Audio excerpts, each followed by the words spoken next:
BJP 10, BJP 10, Congress 1, BSP 2, आप 6, SP 2।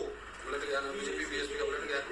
यानी कि बीएसपी के जो सारे वोट है उस वोट में कितने वोट? 8 वोट यहाँ शिफ्ट हो गए। ईवीएम जब दोबारा चालू हुआ, रिजल्ट के लिए खोला गया इसको, तो ये बीएसपी को सब कैमरे मोबाइल के पास लेके दिखा दीजिए। बीएसपी को 10 वोट मिले थे, वो वोट ऊपर आ गए, और बीजेपी को जो 2 वोट मिले थे वो दिखा रहे हैं। ये देखिए, जब ईवीएम खुला है तो वीवीपैट में एक सेकंड सर, क्लोज लाइए। ये देखिए, जब वोटिंग हुई थी वीवीपैट का पहले रिजल्ट दिखा दे रहे हैं। वीवीपैट का रिजल्ट है बीजेपी 2, आईएनसी 1, बीएसपी 10, आप 6, सपा 2।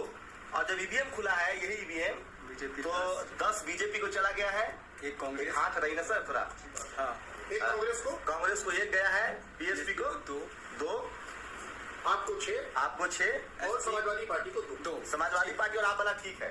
हाँ, ज्यादा जो वोट गया है वो चला गया बीजेपी के पास। इसका मतलब ये हुआ कि जो विनिंग पार्टी है उसका वोट वो बीजेपी के पक्ष में शिफ्ट कर गया, यानी कि स्वैप कर गया। आप बताएंगे जो डेमो दे रहे हैं कि चला गया, ठीक है सर, ये हो गया। आप बताएंगे जो डेमो दे रहे हैं कि ये कैसे हुआ।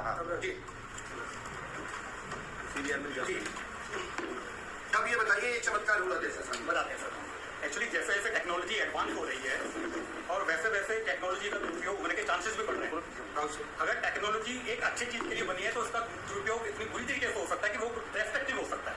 जैसे फॉर एग्जांपल, अगर हम परमाणु ऊर्जा का देखें, अगर हम परमाणु ऊर्जा को यूज करें तो उसका एटम बम भी बन सकता है और उसका पावर न्यूक्लियर रिएक्टर भी बन सकता है।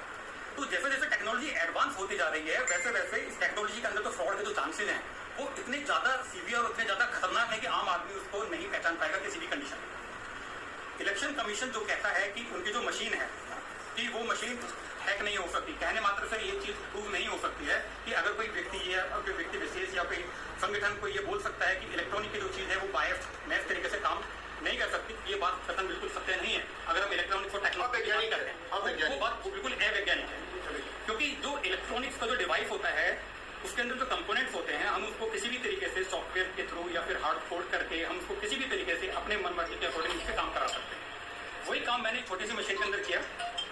एक्चुअली मैं वैज्ञानिक हूँ, मेरे को इलेक्शन वगैरह से कोई लेना देना नहीं है, लेकिन जब इलेक्शन के अंदर जब टेक्नोलॉजी घुस गई है तो हम लोगों के भी कान खड़े हो गए कि भाई जब इलेक्शन में टेक्नोलॉजी घुस गई है और टेक्नोलॉजी का इस तरीके से दुरुपयोग हो सकता है, मैं ये नहीं कह रहा हूँ कि दुरुपयोग हुआ है, लेकिन दुरुपयोग होने के पूरे चांसेस होते हैं।